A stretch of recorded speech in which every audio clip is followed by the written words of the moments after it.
डटकर सामना करो जिंदगी का, ना अरमानों को छोड़ो, ना सपने देखना छोड़ो।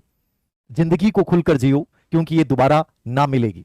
तो जिंदगी दोबारा हमें ना मिलेगी, इसी विचारों से प्रेरित भारत की एक ऐसी खिलाड़ी जिसने आज करोड़ों भारतीयों को गर्व से अभिभूत कर दिया है, वो है मनु भाकर। आज के विद्यार्थी को इनके जीवन से जरूर प्रेरणा लेनी चाहिए। हर उस माता पिता को जो सोचते हैं कि अपने बच्चों को दबा देने से वो आगे बढ़ जाएंगे, नहीं, बच्चों को जितनी स्वतंत्रता दोगे, उनके सपनों की जिंदगी जीने दोगे, वो बच्चा एक दिन आपका नाम बड़ा रोशन करता है। मनु के माता पिता भी ऐसे ही सोच के हैं। इनके पिता ने अपनी बेटी के लिए अपनी नौकरी तक को छोड़ा और इनकी इच्छा के अनुसार ये जो बनना चाहती थी वो पूरा सपोर्ट किया। मनु भाकर, कई बार आप लोग कहते हैं कि सर जिंदगी में असफलताएं आती हैं, निराशाएं आती हैं, टूट जाते हैं। ये वो खिलाड़ी है जिसने बॉक्सिंग को चुना, लेकिन बॉक्सिंग में आंख पे चोट लगी, बॉक्सिंग को छोड़ दिया, क्रिकेट खेला, स्केटिंग को किया और 14 वर्ष की उम्र में शूटिंग को चुना।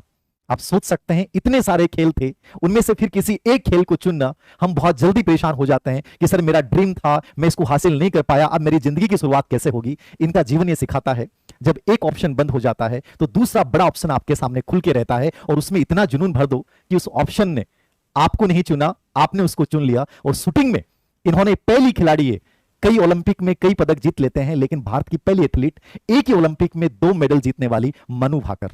आप सोच सकते हैं इनमें कितना जुनून होगा।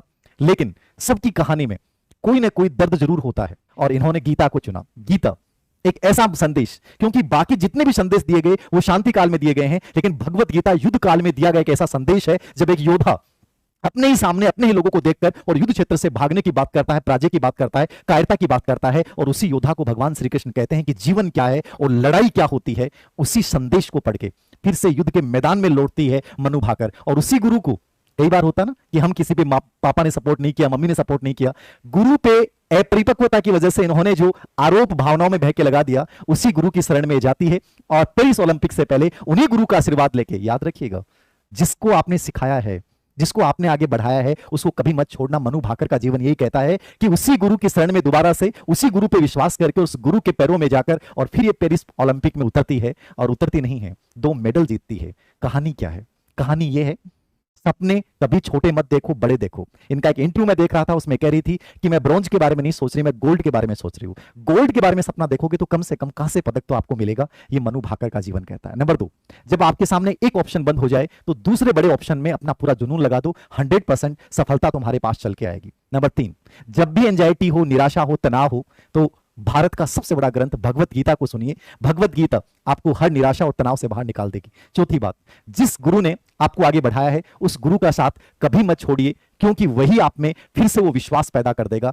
ऐसी कहानी है मनु भाकर की। एक छोटी सी बात मैंने और इनकी नोट की कि जब ये एंजाइटी में थी टोक्यो ओलंपिक के बाद, तो इन्होंने एक टैटू लिखवाया था और उसमें लिखा था स्टिल आई राइज।